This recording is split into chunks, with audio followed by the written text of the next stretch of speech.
Esto es la mágica historia.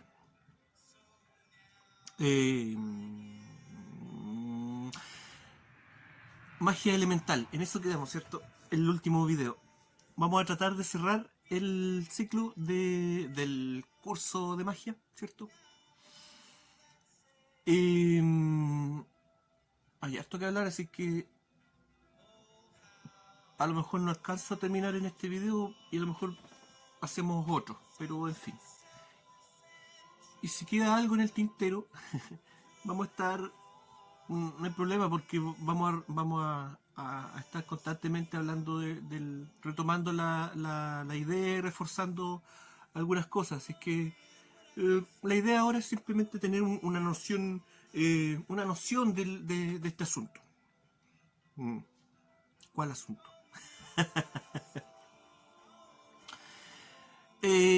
Veíamos en el video pasado, ¿cierto?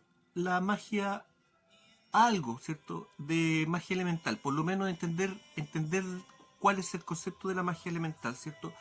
Asociada a la goetia, a la baja magia, eh, asociada, ¿cierto? Obviamente a los elementos, a los 4 elementos, a los seres elementales, ¿cierto? A las sirenas, los duendes, los gnomos, los pitufos, todo eso.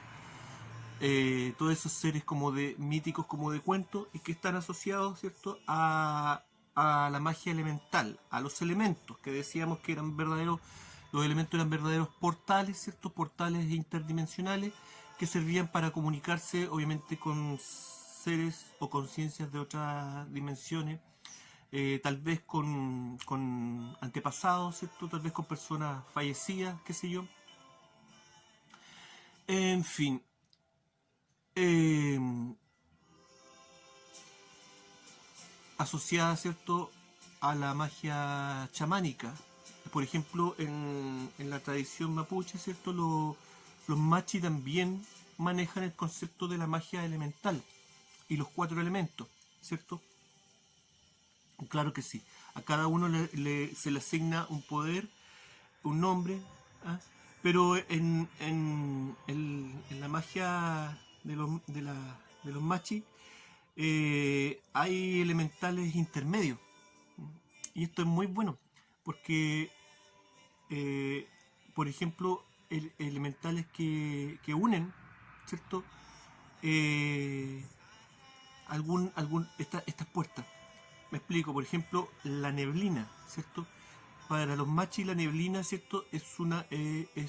Claro, eh, esta humedad, ¿cierto? Agua, ¿cierto? Y que une el cielo con la tierra.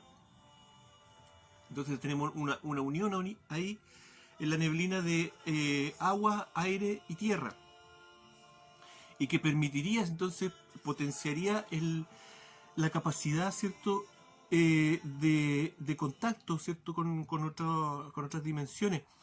Eso me recuerda, por ejemplo, también en la mitología inglesa, en la tradición inglesa, en estos cuentos del rey Arturo, ¿cierto? Las neblinas de Avalon, ¿cierto? Que permitía, el traspasar estas neblinas permitía llegar a esta isla mágica. Eh, en fin, siempre asociados la neblina a cosas misteriosas. Me acordé cuando yo estaba estudiando, estuvimos con unos compañeros haciendo un terreno una vez en un campo, vigilando literalmente de noche en una vega así, un grupo de vacas preñadas que estaban en la fecha para parir. Entonces la idea era que nosotros hiciéramos un turno de noche ahí y ojalá atender una vaca pariendo. No pasó nada, pues, obviamente, pues, si las vacas tienen su instinto animal, pues al ver un par de pericos parados ahí que no conocían, obviamente ninguna de las vacas iba a parir, pues. Pero el asunto es que durante la mañana, antes de que saliera el sol, comenzó a levantarse una neblina baja y muy concentrada, muy casi como estos efectos de humo que colocan en los escenarios, una cosa así, y avanzaba como una verdadera alfombra esta neblina, nos quedamos sorprendidos con mi compañero y bromeábamos con el asunto. Pero nos dábamos cuenta de que las vacas eludían esa neblina. Y nosotros también nos fuimos como para la ladera de un cerro y la neblina subía y pasaba la ladera del cerro. En fin, eso no tiene nada de extraordinario, pero es algo que yo no he vuelto a ver nuevamente. Obviamente tiene que ser un fenómeno común en esa zona, pero en fin, son esas cosas que uno recuerda, esos momentos que tú sabes que no vas a volver a experimentar. En fin, me fui totalmente del tema. El asunto es ese, ¿cierto? Cómo los elementos sirven de puertas para otras dimensiones y cosas. Y bueno, ahí también llegan los rituales, ¿cierto? En este tipo de magia chamánica, baja magia o magia elemental. Y ahí tenemos también el tema, el concepto, por ejemplo, de los incendios forestales que hubieron hace el año pasado, ¿cierto? Que hablábamos de ello, que hablábamos de estos rituales. Claro, pues el fuego también es un portal. El fuego, pero un fuego maligno, entre comillas, ¿cierto? Un fuego, no es como el fuego zoroástrico que no provoca humo. Este es un incendio forestal, ¿cierto? Que provoca mucho humo, tinieblas, ¿cierto? Que funcionan más o menos de la misma manera como la neblina, pero con un concepto mucho más oscuro. Y en este caso de los incendios del Amazonas, ¿hasta dónde llegaron esas tinieblas? Hasta Argentina, se diseminaron ampliamente. En fin, ahí vemos también, ya empezamos a entender un poquito los conceptos mágicos que hay detrás de algunos sucesos que aparecen en las noticias cotidianamente, pero que no los entendemos. En fin, ya, eso era un poquito el tema de la magia elemental, ¿cierto? Asociada también su símbolo principal, el pentagrama. No el pentagrama invertido, sino que el pentagrama de pie, como el hombre de Vitruvio, decíamos. ¿Por qué los símbolos invertidos tienen una connotación maligna? Si yo dibujo un pentagrama en un papel y tengo una persona al otro lado, la otra persona va a estar viendo el pentagrama invertido. O lo mismo con una cruz, ¿cierto? ¿Qué es lo que le da la connotación negativa a eso?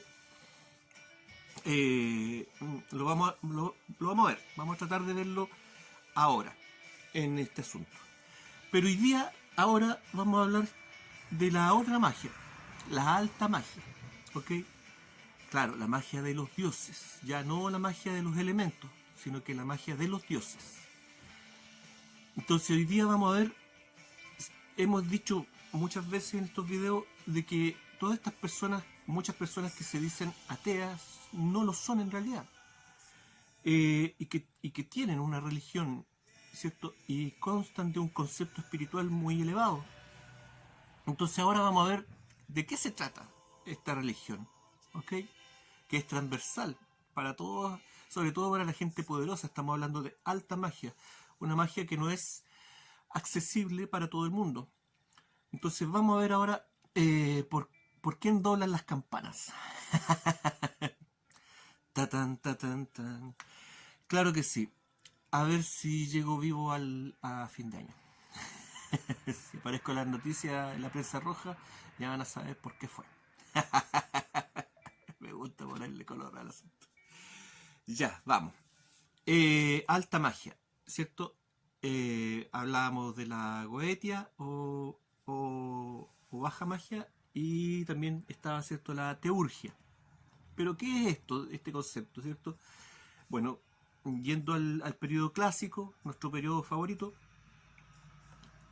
vemos, ¿cierto?, de que la magia, todos estos conceptos de conocimientos elevados y muchas veces secretos, ¿cierto? Porque los magos, los libres pensadores han sido siempre acosados por otros poderes, ¿cierto? Hablábamos ahí del poder sacerdotal que competía, ¿cierto?, con estos libres pensadores, con estos magos, en fin, etcétera, etcétera.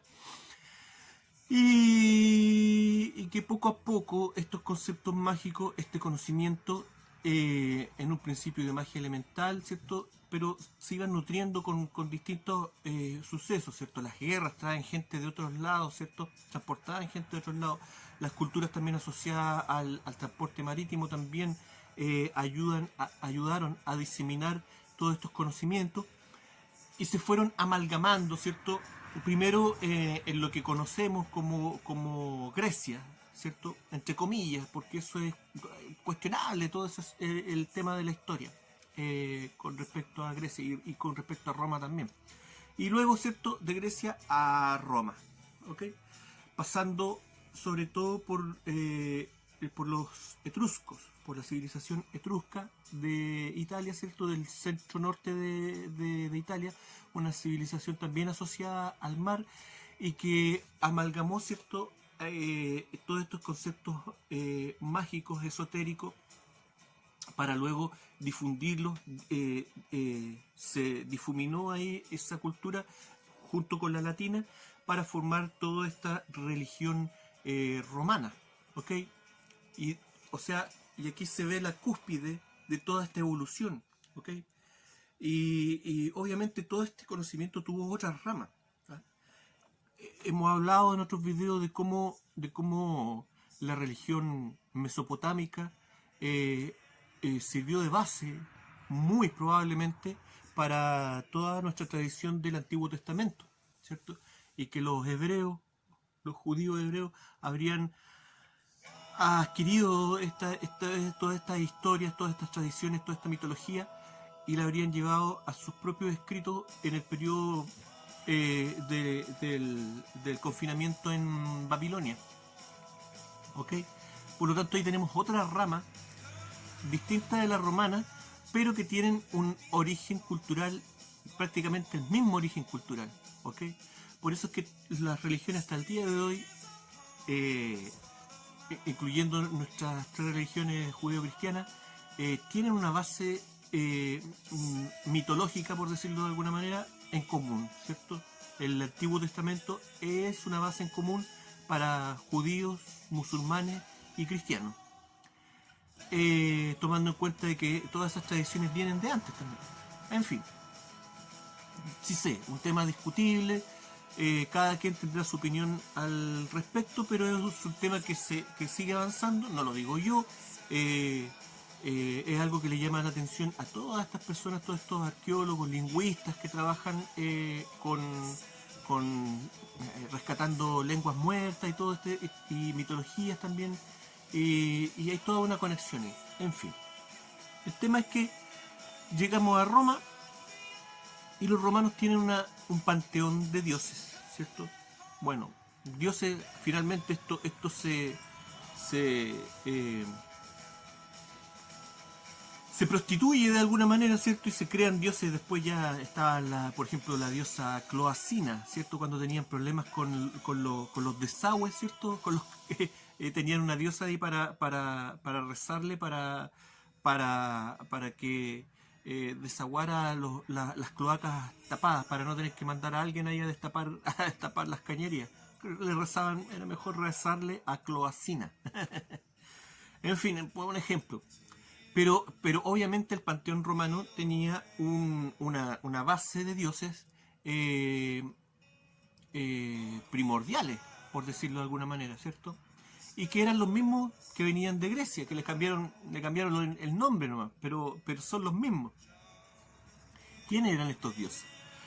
¿A quién le rezaban los romanos? ¿A quién le rezan hoy en día los poderosos? ¿Qué dios romano se le viene a usted a la cabeza? Júpiter, Mercurio, Venus, Saturno. ¿Qué son? Son nombres de planetas, ¿cierto? Claro que sí. Pero a ver, ¿los romanos le rezaban a los planetas? ¿O para ellos esos nombres significaban otra cosa? Bueno, cuando hicimos el video de esos videos, no sé si se acuerdan de la mágica historia, cuando resumimos un poco la historia de del hombre, pero desde esta perspectiva mágica y su relación con los dioses, explicábamos, ¿cierto?, de que esto da, los nombres de los dioses da para confusión, porque el nombre de un mismo dios servía para definir a veces un cuerpo celeste, ¿cierto?, un planeta, una fuerza natural, ¿cierto?, el rayo, el dios Júpiter, el dios del rayo, pero también servía muchas veces para definir un dios o un semidios de carne y hueso, ¿ok? Y ahí teníamos el concepto de que un mismo nombre servía para 3 elementos distintos y que en realidad sería algo así como una trinidad. Cada dios en sí sería como una trinidad. Se van superponiendo los conceptos, ¿ok? Esto es muy importante, porque de otra manera no se entiende. Hay que entender que aquí estamos hablando de planos, de realidad distintas. Pero como sea, los romanos de alguna manera comprendían que ahí estaba la fuerza, en estos seres, en estas conciencias, ¿cierto? Estos planetas con conciencia. O sea, no los veían como una roca volando por un espacio negro, sino que los veían como seres celestiales. Los Chining los Chining de Mesopotamia, ¿cierto? Los luminosos, ¿cierto? Chining, Genie, ¿cierto? De la India, los genios, los genios, ¿cierto? La genialidad, ¿de dónde viene ese conocimiento? ¿De dónde viene la ingeniería, ¿cierto? Claro, de los seres celestiales, ¿cierto? De ahí viene la luz. ¿Ah? ¿Pero qué tipo de luz? La luz del conocimiento.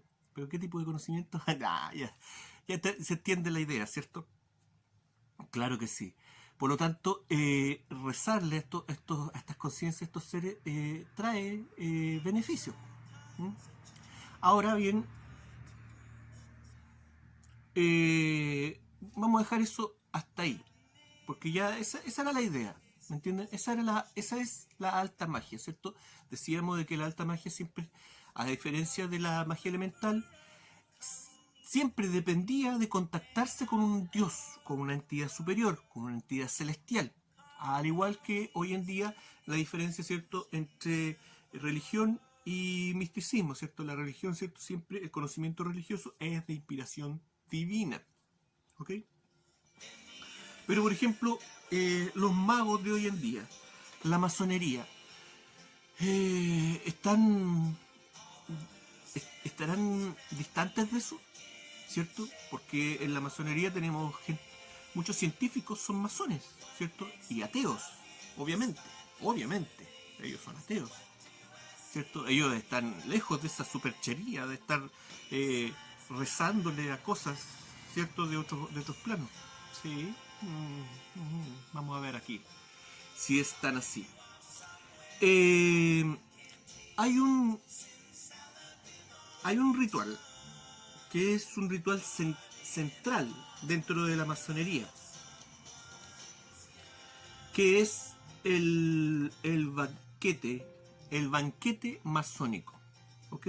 Así que ahora voy a proceder a leer un documento, ¿cierto?, que define qué es el banquete masónico, para que se entienda, ¿ok? Un banquete, el banquete masónico es una comida, ¿cierto?, que se prepara para los hermanos de la fraternidad. Los masones también tienen banquete, ojo, los masones también tienen el banquete blanco, ¿cierto?, en donde pueden asistir personas que no son de la masonería, ¿cierto?, profanos, ¿ok? Cuando realizan esos banquetes, generalmente los masones invitan a familiares, qué sé yo, amigos, personas muy cercanas, y este banquete es parecido al banquete masónico, pero se le eliminan algunos detalles rituales, ¿ok? Que en el banquete masónico, el banquete que es para los hermanos, ¿ciertos?, iniciados, sí se incluye, ¿ok? Por lo menos, entonces vemos que el banquete blanco, el banquete en donde pueden asistir todas las personas, es una copia del banquete masónico. Ahora, ¿el banquete masónico será una copia de otro banquete más elevado y más ritual? Claro que sí, pero ese no está publicado. Y al mismo tiempo, ese banquete de los niveles más altos de la masonería, ¿será una copia de un banquete de los dioses? En un banquete, ¿cierto?, tiene que haber comida y tiene que haber vino. ¿Se va entendiendo la idea? Tiene que haber algo que tú te lo consumes, ¿cierto? Te lo comes. Una vida que te estás comiendo, ¿cierto? En fin, vamos de a poco, vamos de a poco. El banquete masónico. Ya. Aquí me voy a tomar un poquito de tiempo, ¿cierto? Porque para no... Lo voy a leer completo para que no dé... para no equivocarme ni darle interpretación a este asunto. Hay un par de imágenes que las voy a mostrar al final, porque para no detener la lectura. ¿Ok? Ya, el banquete masónico es un deber de todos los masones asistir a los banquetes de las dos fiestas de la orden, no obstante que no faltaran algunos de nuestros hermanos, que no vean en ello otra cosa que la oportunidad de pasar algunos instantes agradables, nada más, y de estrechar cada vez más los lazos de amor fraternal que nos unen. Pero no es este el solo motivo. Los banquetes masónicos forman un cuadro completo de la gran alegoría de que son objeto los diversos grados, cuya ceremonia es una de las más antiguas y sagradas de nuestra sociedad. Ojo. Trataremos pues de dar la significación de los emblemas de la tenida de mesa, simbolismo y geometría del ágape. Si concebimos dos circunferencias, hay una imagen, la voy a mostrar después, ¿cierto? Si concebimos dos circunferencias concéntricas distantes entre sí 7 grados y medio, o sea, la mitad del ancho del zodiaco, aquí está describiendo cómo se debe disponer el banquete, ¿cierto? Haciendo una relación, por ejemplo, aquí con el zodiaco, ¿ok? Claro, no es al lote la cuestión. Y aquí vamos a ver la disposición de cada miembro de la masonería en relación al simbolismo del banquete, representando los seres celestiales, los de arriba. O sea, la mitad del ancho del zodiaco. La circunferencia exterior representará la eclíptica, camino que recorre el Sol anualmente, aun cuando fuésemos como los antiguos y creyésemos inmóvil a la Tierra, lo cual no se opondría a la explicación de estos fenómenos que serían siempre los mismos. Me explico. Da lo mismo que usted crea que la Tierra es plana o redonda, porque los fenómenos astrales son únicos para los dos casos. Y a todo esto, ¿la Tierra es plana o es redonda? La gran pregunta, ¿cierto? La vamos a ver después, en otro video. Vamos a hacer un video aparte de ese asunto. ¿Será plana? ¿Será redonda? ¿O será plana y redonda al mismo tiempo? ¿Se podrá unir las dos? ¿O estarán los dos equivocados? ¿O estarán las dos facciones correctas? Vamos a ver lo que los magos dicen al respecto.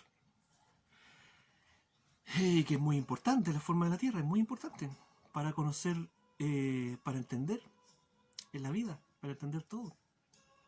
En fin, si cortamos dichos círculos concéntricos por dos diámetros perpendiculares, el que llamemos horizontal será el ecuador celeste, marcando en sus extremos los dos equinoccios, y el otro que llamemos vertical indicará a su vez los dos solsticios o puntos en que toca la eclíptica con los trópicos. Ahora bien, si consideramos el mismo círculo sobre un plano horizontal y dividido por el ecuador de la Tierra, en dos partes iguales tendremos una idea verdadera de la forma que damos a los banquetes, de orden representando un lado del plano del hemisferio inferior, o sea, la forma de la mesa del banquete de San Juan de invierno, y el otro hemisferio superior o banquete de San Juan de verano. En uno y otro caso, el venerable, que según el simbolismo masónico representa al Sol, ocupa los extremos de la línea vertical en los solsticios respectivos. Los vigilantes se colocan sobre los dos extremos del ecuador o puntos equinocciales que marcan las dos estaciones.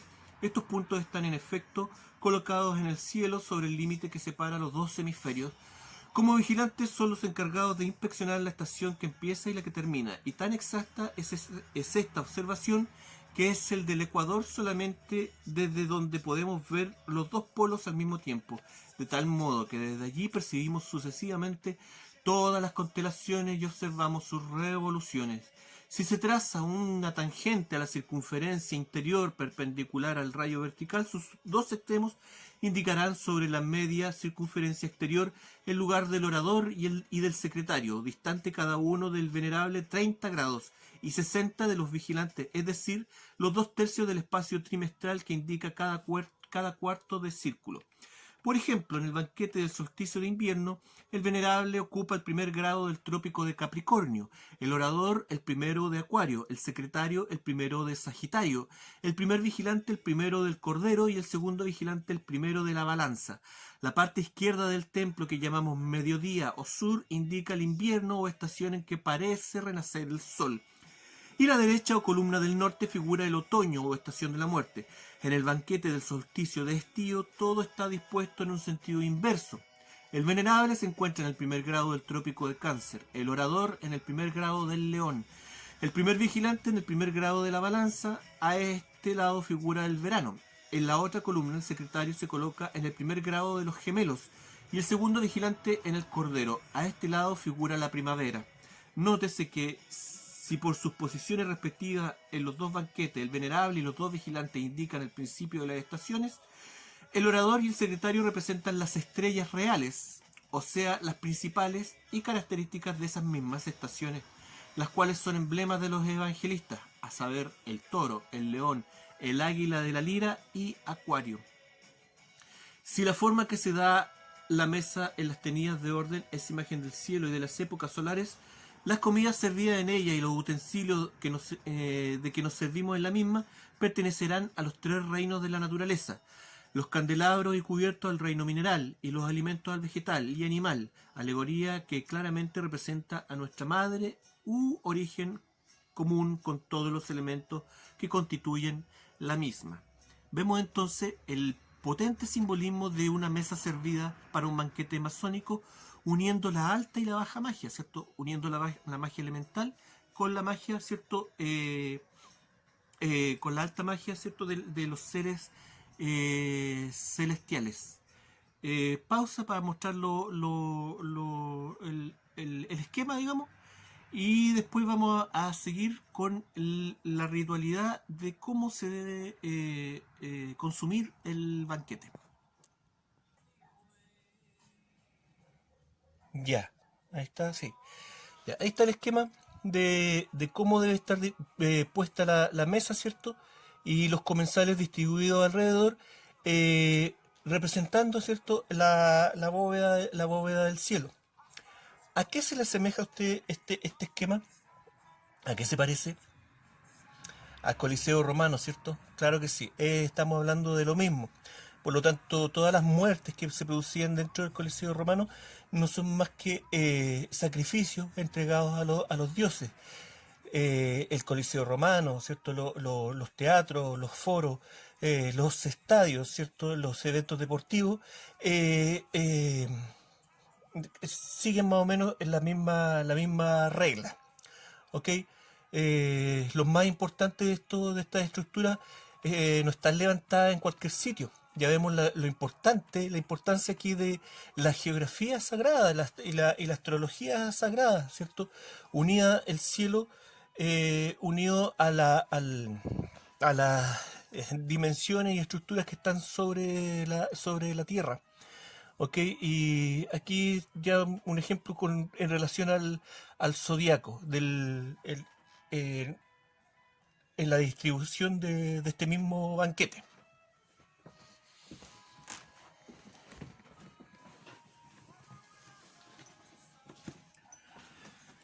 Eso, bueno, ya nos está quedando claro más o menos el concepto, ¿cierto? Pero ahora nos va a quedar más clarito todavía la idea de todo este ritualismo en este banquete, ¿cierto? Que en un principio nos decían ahí que sirve para que los hermanos tengan fraternidad entre ellos, pero no solamente eso, sino que tiene un significado sumamente profundo. El banquete, ¿cierto? Es un ritual, ¿cierto? Donde para venerar a los dioses, ¿cierto? La alta magia. ¿A quiénes rezan entonces estos señores poderosos de la masonería? ¿Por quién doblan las campanas de la iglesia? Vamos con los brindis. 7 son los brindis de obligación en las tenidas de mesa. ¿Ok? 7 brindis. ¿A qué nos recuerda esto? Claro que sí, lo coloqué en el libro, ¿cierto? Lo coloqué en Pequeño César. ¿De dónde viene la tradición de brindar 7 veces? De los señores sármatas, ¿cierto? O de los escitas, Europa del Este, Georgia. De allí nace la tradición, aunque la palabra es latina, romana, claro, los romanos tuvieron contacto con estos pueblos bárbaros y adoptaron, ya lo dijimos, ¿cierto?, de que todo este conocimiento, ¿cierto?, esta magia migró, ¿cierto?, y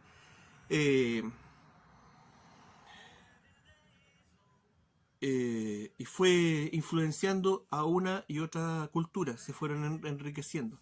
Entonces, esto de los 7 brindis viene de ahí, viene del este, quizá seguramente del Asia Central.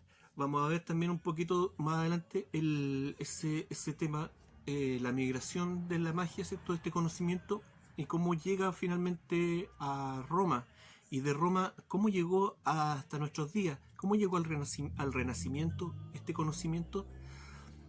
Lo vamos a ver después. Los brindes, entonces dijimos que eran 7, el último de los cuales cierra los trabajos en nuestro rito. El número 7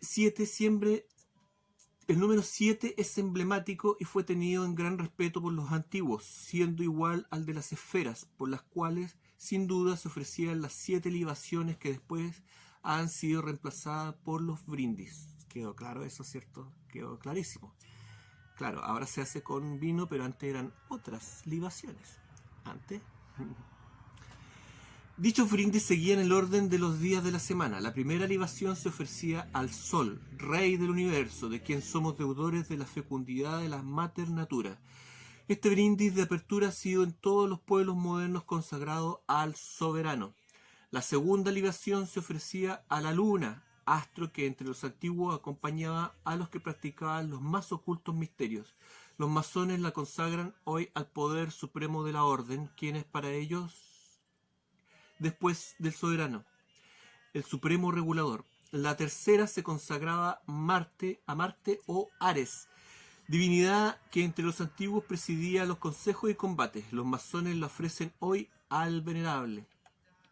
La cuarta libación se consagraba a Mercurio, a quien los egipcios daban también el nombre de Anubis, dios que vigilaba y anunciaba la apertura y conclusión de los trabajos y recorría el cielo, la tierra y los infiernos, la cual es hoy el brindis que se ofrece a los vigilantes que como Anubis anuncian la apertura y clausura de los trabajos y como Mercurio están encargados de vigilar a los hermanos en el templo y fuera de él. La quinta se ofrecía a Júpiter, llamado también Zenius o Zenios, dios de la hospitalidad. Hoy se consagra a los visitadores y talleres afiliados, es decir, nuestros huéspedes masones.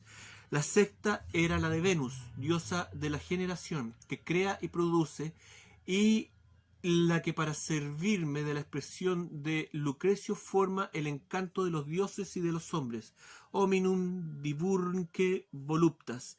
Y es hoy el brindis que se consagra a los oficiales de la logia y en particular a los nuevos iniciados, cuyo primer deber es el estudio de la naturaleza. Obviamente tienes que empezar con la magia elemental para poder entender estas cosas. Entonces a los iniciados se les encarga el estudio de la naturaleza. El séptimo y última libación está consagrada a Saturno, dios de los periodos y del tiempo, cuya inmensa órbita parecía ocupar la totalidad del mundo. Hoy es el brindis que los masones consagran a sus hermanos esparcidos por toda la superficie de nuestro planeta, para figurar la magnitud de la órbita de aquel astro. No se forma solo un medio círculo en que se da este último brindis, sino que se rehace la cadena entera de la cual cada hermano es un eslabón, abarcando simbólicamente de este modo todo el universo. En las fiestas de Saturno los esclavos participaban de los placeres de sus amos y se sentaban con ellos a la mesa. Obviamente, necesitaban que los esclavos los acompañaran en este banquete a Saturno. Claro que sí. También entre los masones los hermanos sirvientes se unen a los trabajos y toman parte en el último brindis. ¿Okay? En el séptimo brindis entonces los masones permiten, ¿cierto?, que la gente que los está atendiendo puedan brindar con ellos. Un simbolismo, ¿cierto?, de darle la confianza a los esclavos. El uso de los banquetes religiosos es tan antiguo como el de los misterios, habiendo sido conocido y celebrado entre todos los pueblos. Aquí nos dicen, ¿cierto?, lo común que era este conocimiento y lo antiguo que era de la antigüedad, ¿cierto? Los egipcios y griegos tuvieron lo suyo, los romanos sus lectisternios, perdón, no sé qué significa. Y los judíos sus festines religiosos establecidos por orden del mismo Moisés. Los primeros cristianos, en fin, asistían a sus ágapes o festines en que llegaron a introducirse grandes desórdenes habiendo sido suprimidos por esta causa. Festines que los masones han conservado hasta hoy en toda su pureza. Tales son, hermanos míos, las observaciones que han sugerido la costumbre de nuestros banquetes masónicos, bla, bla, bla, bla, bla, bla. Aquí ya no hay nada muy interesante. Lo que nos interesaba era eso, ¿cierto? Esa idea, ese concepto del banquete altamente ritual, incluso la forma en que se colocan los cubiertos, ¿cierto?, para asemejar el compás y la escuadra, qué sé yo, el arquitecto universal, pero lo importante es eso. A quien se le ofrecen las libaciones, ¿cierto?, en este caso vino, a los seres celestiales, ¿cierto? Claro que sí. Y ahora esto tendrá que ver con la ciencia. ¿Podremos tratar de entender un poquito este asunto? Vamos a tratar.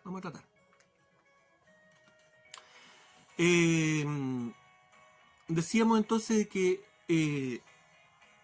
para los conceptos esotéricos y de alta magia, los planetas son considerados como seres conscientes, ¿okay?, que tienen una conciencia. Decíamos, ¿cierto?, en los videos pasados, de que esto no quiere decir que sea una conciencia como la nuestra, obviamente que no. Pero es una conciencia, y una conciencia que tiene una influencia sobre nosotros en la Tierra, ¿okay? Cada planeta tiene una influencia sobre el ser humano. Esto según este conocimiento, ¿okay?, que está unido, como decíamos recién ahí, como lo decían ahí, en todas las culturas, en todos los tiempos. ¿Ok? Pero el gnosticismo nos dice de que todos estos seres, todas estas conciencias, le entregan conocimiento al hombre, pero al mismo tiempo impiden al hombre ver la conciencia superior, la que está más arriba de la cúpula celeste. Lo que para las religiones vendría siendo Dios. Como decía Beethoven, me gusta ese ejemplo, en la 9ª sinfonía, ¿cierto?, Beethoven dice: ¿dónde mora el Padre Eterno? Claro, debe tener su hogar sobre la cúpula del cielo. Claro que sí, sobre estos seres celestiales. Ahí está la fuente, el éter, ¿cierto?, de la que nosotros provenimos. Somos polvo de estrella, dice este caballero, mi buen amigo, ¿cierto?, don José Massa. El caballero ateo, ¿cierto? Claro que sí, él es ateo, claro que sí. Pero este concepto se vuelve un poco oscuro, ¿eh? Ya vemos de que la fuente está está alejada, ¿cierto? Y estos seres tratan de distraernos, ¿cierto?, con su magia, para que nosotros los veamos a ellos y no a lo que está detrás de ellos, ¿cierto? Y que es realmente lo que nosotros en forma natural deberíamos estar conectados con esta fuente inicial. Entonces en el gnosticismo nos hablan de que cada planeta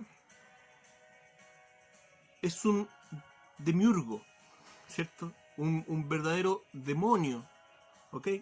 Pero en otras fuentes nos dicen que no, que el planeta en sí no es maligno, sino que el planeta tiene un gemelo maligno. Cada planeta tiene un gemelo maligno, y ese sí es el demiurgo, un demonio, una conciencia oscura, que está en constante trabajo para tratar de atraer nuestra atención, ¿sí?, y distraernos. y no solo distraernos, sino que desviarnos totalmente del camino, llevarnos hacia el pecado, ¿ok?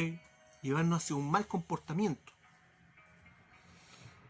¿Existirán estos demiurgos? ¿Estos seres oscuros? ¿Ah? ¿El sol tendrá tendrá su lado oscuro? ¿Es su sol negro? ¿La luna tendrá la luna negra? ¿Por qué se producen las fases de la luna? Ah, por la sombra de la Tierra, ¿verdad? Pues verdad, claro, obvio, es la sombra de la Tierra que va tapando, ¿cierto?, al reflejo de la luz del sol que está en la luna, este reflejo que es más frío, ¿cierto? Que si tú te colocas a la luz de la luna, está a menor temperatura que si te colocas a la sombra. Claro que sí, pues, claro. No, no. Las fases de la luna se crean por este otro astro, esta otra facción. Claro, el otro día me tocó estudiar con mi hijo, que va en tercero básico, ¿cierto? Abordar la materia de los eclipses. A todo esto, yo no trato de influenciar a mi hijo con estos temas. Simplemente le leí lo que estaba ahí. Y a él le gusta este asunto, raya la papa con este tema de la astronomía. Pero yo, sin decirle nada, ¿cierto? Poco a poco a él, ¿cierto? Un niño de 8 años, le comenzaron a salir dudas. Con unas pelotas de Plumavit, ¿cierto? Y con la ampolleta yo le iba haciendo la representación de lo que estaba en el libro, ¿cierto? Las estaciones del año, el día y la noche, los eclipses lunares y solares, ¿cierto? Y ahí él se dio cuenta de que, pero habían cosas que no cuadraban.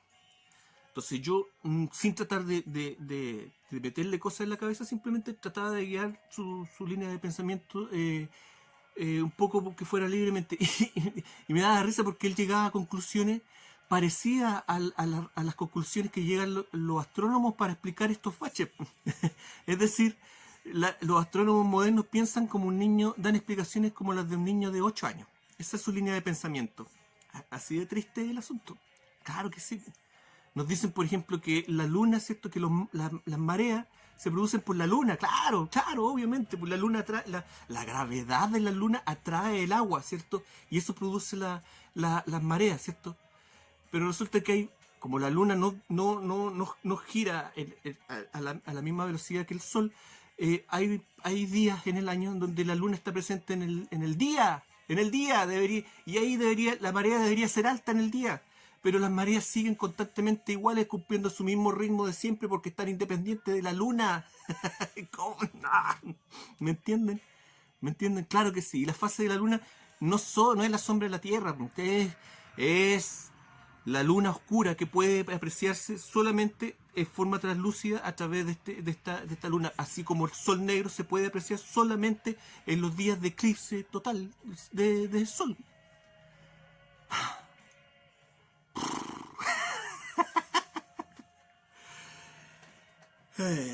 Claro que sí. Y cada planeta a su vez tiene su compañero oscuro, su compañero negro, ¿cierto? Pero esto obviamente es un conocimiento muy secreto, obviamente. Esto está para solamente las personas que ven este canal. Pero que los astrónomos modernos manejan este conocimiento, porque son todos magos. Y de hecho el video que vamos a hacer de la forma de la Tierra, no voy a ser yo el que les dé la explicación de cuál es la forma de la Tierra. Voy a ocupar un video de Carl Sagan, ¿cierto? El mago ahí principal, el divulgador científico. Claro que sí, él hizo un video en su programa Cosmos explicando la forma de la Tierra. Pero como él es un mago, lo hizo ocupando métodos de retórica. Y obviamente tú no entiendes nada. A menos de que te digan más o menos para dónde va la micro con este perico. Claro que sí, pues, claro que sí. Ok. Algo que acompaña a un planeta, ¿cierto? En la astronomía moderna, ¿qué es eso? Un satélite, ¿cierto? Claro que sí. Claro. ¿Ah? Claro, no te pegué la bola, pues si hay algo que acompaña a un planeta, son los satélites, ¿cierto? Los satélites naturales y los satélites artificiales creados por los hombres, satélites mecánicos, ¿cierto? Muy bien, muy bien. Satélite, ¿qué significa satélite? ¿Cierto? Si usted busca la definición, le va a aparecer satélite, la relación de los satélites naturales, ¿cierto? Un compañero, ¿cierto? Que quiere decir algo así como compañero, ¿cierto? Algo que acompaña a un cuerpo celeste, ¿ok? Y puede ser natural o artificial. Pero si se va a definiciones, a diccionarios más antiguos, le empiezan a aparecer unas definiciones medias raras. Claro que sí. Satélite, dícese de la persona que hace algo por dinero. ¿Qué tiene que ver eso con un satélite? ¿Cierto? Sinónimo como de asalariado. Sinónimo de guardia. ¿Guardia? Satélite. ¿Cuándo se empleó por primera vez la palabra? Bueno, no sabría decirlo. Pero una de las primeras veces que se empleó, ¿cierto? Fue en Roma. Pero Roma cuando era reino, ¿cierto? Roma, antes de ser el Imperio Romano, fue república, ¿cierto? Y antes de ser una república, Roma era un reino, ¿cierto? Con reyes. Y sus primeros reyes eran etruscos, ¿ok? Después vamos a hablar de los etruscos. No se me adelante. Paciencia. Y aquí, el último rey del etrusco de Roma, ¿cierto? Creó esta palabra. Leo. En efecto, los satélites eran en origen una guardia de corps o escolta del rey que en Roma instituyeron los últimos reyes de origen etrusco. ¿Ok? Satélite, satélite, élite, ¿cierto? El que acompaña a la élite. En realidad hay otras definiciones para la etimología en sí de la palabra, pero también se va mezclando. Si este asunto siempre se mezcla para confundir, en fin. Ya, pero el tema es que en concreto se atribuye su instauración a Tarquinio el Soberbio. ¿Ah? Tarquinio el Soberbio era un rey etrusco. De hecho, fue el último rey etrusco romano, ¿cierto? Con él, ¿cierto? Se supone que se terminaron los etruscos. Ya vamos a ver qué pasó realmente. Pero este señor, Tarquinio el Soberbio, es muy importante hablando en términos esotéricos, porque él recopiló, ¿cierto? La sabiduría de los oráculos y las, ¿cómo se llamaban? Las pitonisas y todo este tema. Él lo llevó a libros, ¿ok? Por lo tanto, recopiló ahí el conocimiento esotérico hasta la fecha. Pero fue el último rey de los etruscos. ¿Y qué pasó con ese conocimiento? Fue heredado a los romanos. ¿Ok? Tarquinio el Soberbio en el siglo VI a.C., último rey en Roma, que fue expulsado en el año 511 a.C., ¿cierto? Claro, por hacer ahí algunas atrocidades relacionadas con este conocimiento que tomó de este esoterismo, ¿cierto? Ahí el hombre se malió y tenía algunas prácticas medias raras. Tras de lo cual se instauró el régimen republicano. La palabra es un préstamo en el latín y se cree que es vocablo de origen etrusco. Con posterioridad a esto, la palabra sateles se usó también mucho en sentido figurado, con el valor de cortesano, partidario político, demon o daemon o divinidad menor acompañante de un dios. Claro que sí, los satélites son demonios. ¿Por qué los científicos ateos tienen esta fijación de emplear estos términos? ¿Por qué no le pusieron a los satélites acompañantes?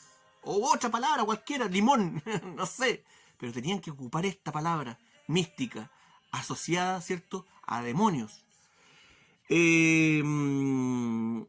Un daemon o divinidad menor, acompañante de un dios, acompañante permanente de un séquito o compañero en general. Probablemente la primera aplicación del vocablo a un astro la encontramos en la expresión usada por Cicerón. Sateles noctis, acompañante de la noche, satélite de la noche, referida al planeta Venus en su aparición vespertina, ¿cierto? Y el planeta Venus, ¿a quién está asociado, ¿cierto? La estrella de la mañana, Ishtar, Lucifer, a la puesta de sol, que era llamado Lucifer. portador de la luz en su visualización matutina. Claro que sí, pues los astrónomos modernos tenían que hacer, ¿cierto?, su aporte ahí para venerar a Lucifer en el cielo, ¿cierto? Y no solamente se conformaron con eso, no solamente se conformaron con tener satélites naturales acompañando a los planetas, sino que tenían que llegar a construir sus satélites artificiales, demonios de metal, que están dispuestos hoy en día a controlar nuestra corona, ¿cierto? El coronavirus y todo este asunto para controlar nuestra mente, nuestra alma, nuestra conciencia, todo. Ahí está, ya. Terminamos. Fin del curso de magia. Les di una tarea, ¿cierto? El otro día. El significado del 8, ¿cierto? El 8 representa el 8 representa, ¿cierto? El equinoccio en el tema, pero el equinoccio lunar, ¿cierto? El tema de la trayectoria de la luna en el cielo, representado en el cielo. Pero eso más que nada en el símbolo del infinito se parece más pero el signo del 8, estas dos pelotitas, claro que sí, pues representan la luna, ¿cierto? Con su gemela oscura, ¿cierto? Con su gemela oscura que la va tapando ya se entiende el asunto, ¿cierto? Cuando usted mira el cielo nocturno, de ahora en adelante, sienta un poquito de resquemor con esa sombrecita que se asoma ocultando de a poquito a la luna, porque a lo mejor es un ser pensante con conciencia que lo está observando. Gracias. Esto fue La Mágica Historia. Que estén todos bien. Nos vemos. Chao.